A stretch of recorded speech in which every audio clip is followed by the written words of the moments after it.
어이, 어이, 멍이 잘 들고 코피가 자주 난다. 근데 멍이 잘 들고 코피가 자주 난다, 저거는 뭐 이유가 명확하지 않습니까? 어디 부딪히거나 맞아서 뭐 그런 거 아니에요? 저것 자체도 간 건강과 문제가 있습니까? 그러니까 남자분들은 어디 맞아서 아니면 술을 먹고 쓰러져서 생기는 멍이 많은데요. 여자분들은 안 그런 경우도 많습니다. 자고 일어났더니 다리에 뭐 허벅지에 멍이 있는 경우가 상당히 많거든요. 여자분들은. 가다가 또 그냥 툭 부딪혔는데 몰랐거든요. 네. 몰랐는데 그 다음날 보면 퍼렇게 멍이 들고. 맞습니다. 멍이 자주 들어요. 이 멍이 잘 드는 이유는 사실 여러 가지가 있습니다. 뭐 혈관이 안 좋아서 그럴 수도 있고 네. 골수가 안 좋아서 그 피를 만드는 그렇지만 간도 굉장히 중요한 역할을 하는데요. 간에서 피를 응고하는, 피를 굳게 하는 응고인자를 간에서 만듭니다. 그렇기 때문에 간 나쁘신 분들은 멍이 잘 들고요. 코피가 나도 잘 멈추지가 않습니다. 그래서 어떤 경우가 있는 거 아니 간이 나빠서 간 경변이 있는데 본인이 모르고 지내다가 무심코 이빨을 뽑았는데 지혈이 안 돼서 굉장히 고생을 많이 하는 경우가 있습니다. 그렇기 때문에 발치를 하거나 엉덩이 주사를 맞거나 이런 걸 할 때 특별히 유의를 하셔야 됩니다. 자, 박사준 원장님. 정말 간 때문에 피가 안 멈추는 그런 경우가 있습니까? 예, 저도 이제 진료를 받던 경험이 한 번 있는데요. 저 같은 경우는 이제 어깨가 아프다 그러셔서 이제 그 통증을 가라앉혀 주려고 주사 치료를 했는데 이분이 일주일 지나서 왔는데 어깨가 완전히 시퍼렇게 멍이 든 거예요. 근데 이거 보통 일반적으로 우리가 말하는 범위를 넘어서는 정도까지 멍이 많이 드셔서 제가 이제 뭐 여러 가지를 여쭤보다가 본인이 비형 간염이 있다라는 얘기를 들은 적이 있다 그러시더라고요. 근데 비형 간염 진단만 받고 그 이후에는 그냥 손을 놓고 계셨던 거죠. 그래서 그때 이제 피 검사하고 했더니 사실 이제 간경변이 조금 많이 진행된 상태까지 그냥 두셨던 그런 환자분이 있거든요. 네, 그러니까 자기가 다른 증상이 없으니까 사실 그냥 방치를 해뒀던 거예요. 내가 비형 간염이 있지만. 근데 그러다가 이렇게 멍이 많이 들거나 이런 것 때문에 검사를 해서 자신이 뭐 몰랐던 간의 문제라든지 간 경변이라든지 이런 거를 진단받게 되는 경우가 의외로 심심치 않게 있고요. 또 문제가 그런 걸 또 무심코 지나가는 경우가 많기 때문에 이유 없이 멍이 든다면 한 번쯤은 간의 건강에 대해서도 한번 의심을 좀 해봐야 됩니다. 예.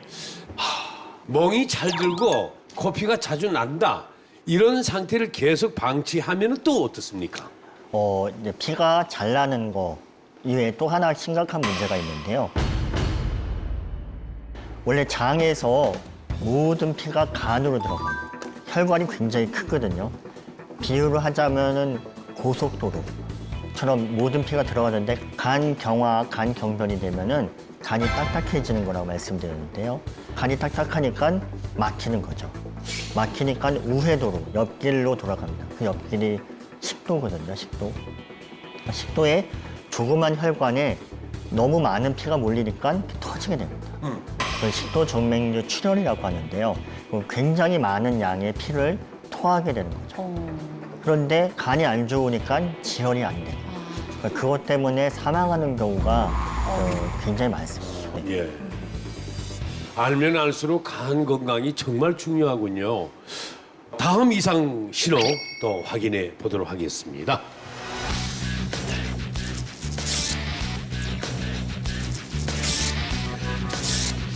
소화가 안 되고 얼굴과 대변 색이 변했다?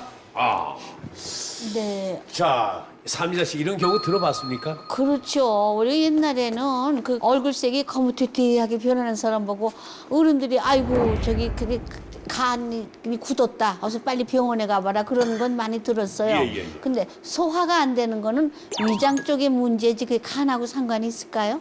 네, 간에서 소화 효소를 굉장히 많이 만들게 되는데요. 간에서 만든 소화 효소가 없으면은 음식물을 소화하지를 못합니다. 간에서 담즙을 만드는데요.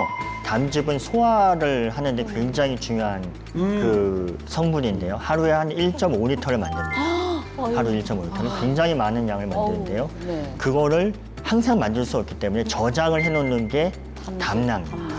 그래서 저장을 해놨다가 밥을 먹게 되면은 담즙이 분비가 돼서 그 음식물을 소화하고 우리 몸에서 흡수할 수 있는 상태로 도와주는 역할을 하는 거죠. 그렇기 때문에 간이 안 좋으면은 소화 효소를 못 만들기 때문에 당연히 소화도 안 되고 더부룩하고 그런. 간이구나. 모든 게 네. 간이야. 그래서 소화가 안 되는데 위해 검사를 했는데 문제가 없다. 그렇다라고 하면은 담낭이나 쓸개, 간에 대한 검사도 한번 체크를 해볼 필요가 있다는 거죠. 그래서 주변에 보면 간 안 좋다 하는 분들이요. 이 눈에 그 흰자가 이렇게 노랗게 되더라고요. 그 황달이라고 황달. 하는데 네. 그건 왜 생기는 거죠? 그 담즙의 색깔을 보면은 약간 노란색이거든요. 농축이 되면은 초록색을 띠게 되는데요. 간이 안 좋게 되면은 간에서 만들어진 담즙을 배출을 해야 되는데 배출을 못 하게 됩니다. 그러니까 결국은 막히니까 넘치는 거죠. 그러니까 피로 넘치거나 소변으로 넘칩니다. 예. 그러니까 간이 안 좋아지면은 정체된 담즙이 넘쳐서 눈이 노래지거나 피부가 노래지거나 소변 색깔이 진해집니다. 또 얼굴색이 까매지잖아요. 그렇죠. 그게 더 심해지면 우리가 흑달이라고 하죠. 네, 예, 흑달. 옛날 흑달이라고. 그래서 황달이 심해지면은 약간 더 검게 보입니다. 대변색 어떻게 변한다는 겁니까? 원래는 정상적으로 담즙이 내려와서 대변이 약간 황금색을 보이지 않습니까? 네. 황금색을 보여야 좋다, 건강하다라고 얘기하는데요. 그 황금색을 보이는 이유가 담즙입니다. 근데 간이 안 좋아서 담즙을 잘 못 만들면은 대변 색깔이 하얗게 되는 거죠. 하얗게. 네, 하얗게 하얗게요? 돼요. 네. 까맣게 되는 게 아니고 하얗게 돼요? 까맣게 되는 경우는 굉장히 안 좋은 신호인데요. 혹시 짜장면 먹고 나면 짜장 있지 않습니까? 네. 그렇게 대변이 검게 무르게 나온다라고 하면은 위나 이런 데서 피가 난다라는 거고, 아까 말씀드렸듯이 간이 안 좋으면은 식도 정맥류 출혈이 된다고 하지 않습니까? 그럴 때 대변 색깔이 검해집니다. 네. 그러니까 대변이 검해지거나 또는 담즙이 못 내려와서 하얘지거나 그러면 문제가 있는 거죠. 복분자 먹고 나서 그 다음날 깜짝 놀랐잖아요. 얼굴 새까매가지고 그냥 이게 왜 이래 했더니 어저께 복분자 마셨지. 자, 이런 이상 증상들을 알아채지 못하고 그냥 방치한다면은 당연히 병에 걸리게 됩니다. 이 간 질환을 소리 없는 시한폭탄이라고 부른다고 하는데 맞습니까? 네. 예. 그 이유가 뭡니까? 지방간, 가벼운 지방간이라고 해서 그냥 무시하고 그냥 나이 들면 다 생기는 거야. 누구나 있는 거야. 라고 무시하면은 그게 결국은 씨앗이 돼서 간 경변이 되고 간암이 될 수 있다는 거죠. 그런데 요즘에 성인 남자의 경우에는 오히려 지방간이라 뭐 조금이라도 없는 사람 찾기가 더 힘들거든요. 근데 워낙에 흔하니까 주변에 너무나 많으니까 별다른 경각심이 들지도 않고 그냥 뭐 그런가 보다 지방간이 좀 있나 보다 하는데 뭐 그렇게 쉬 넘길 일이 아닌가 봐요. 그러네요. 네, 말씀하셨듯이 워낙 흔하니까 경각심이 떨어지거든요. 우리나라 이제 식품의약품안전처에서 이제 조사한 자료에 의하면은 우리나라의 30%가 지방간이, 결국은 3명 중에 1명은 지방간이 있다는 겁니다. 문제는 그 중에 20%의 사람은 이미 간 경변, 딱딱해져 있는 게 동반돼 있다는 거죠. 원래는 간 안에 기름이 거의 없어야 되고요. 5% 미만이어야 됩니다. 근데 5%보다 많은 걸 우리가 지방간이라고 하는데요. 간의 기름이 20%, 30% 되면은 간에서 자체적으로 지방을 태워 없애려고 합니다. 지방을 태우다 보면은 염증이 생기게 됩니다. 우리가 산화자극이라고 하는데요. 그런 산화자극이 많이 생기면서 간에 염증이 되고 염증이 자꾸 반복이 되면은 간 경변이 되는 거죠. 그리고 간 경변이 돼서 간이 굳어지고 딱딱해지고 쪼그라들면은 암이 잘 생깁니다. 그렇기 때문에 지방간에 대해서 각별하게 신경을 쓰셔서 관리를 하셔야 된다는 거예요. 네. 제가 수술을 3번 했는데 예. 이 지방간 때문에 입원한 그 환자가 남성보다 여성이 훨씬 더 많더라고요. 여성 환자가요. 그래서 깜짝 놀랐어요. 진짜 놀랐어요. 어. 지방간 걸린 사람이 많은데 그 이유가 뭡니까? 예전에는 술을 먹어야만 지방간이 생긴다고 알았거든요. 예, 예. 술을 먹지 않는 중년의 여성분들, 50대 여성분들은 나는 술을 먹지도 않고 바른 생활을 하면은 지방간이 안 생긴다고 생각하는데 예. 그렇지 않다라는 거죠. 그러니까 요즘의 문제는 식생활이 서구화되고 몸무게가 많이 늘어나면서 비만 때문에 생기는 지방간이 훨씬 더 많아졌습니다. 그래서 우리나라 연구 자료에 보면요, 그 성인의 30%가 예. 비알코올성 지방간, 술을 먹지 않는데도 간에 기름이 끼는 지방간이 생긴다는 거예요. 예. 여성이 좀 더 그 술을 안 먹어도 불리한 이유는 제 생각에는요.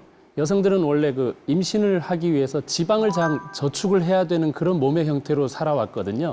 그러니까 남성들보다는 근육보다 지방 저축이 쉽고 또 이제 갱년기를 넘어가면서 지방을 축적하는 일이 더 많아지게 돼 있어요. 예. 그래서 지방이 쌓이면 결국 그 지방간이 돼서 결국 간이 나빠질 수도 있다는 거.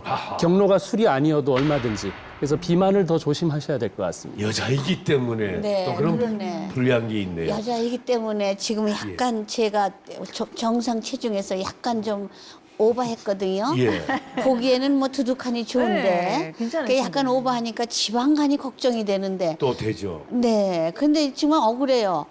저 바른 생활을 했거든. 술로 담배 그런 거 안 피고 안 먹고. 근데 이분은 그냥 그런 거 마음대로 해도 건강하다고 자처를 하시는 분인데. 그러니까 제 얘기가 그거예요. 술을 안 먹어도 식습관 때문에 지방간이 생긴다. 그렇죠.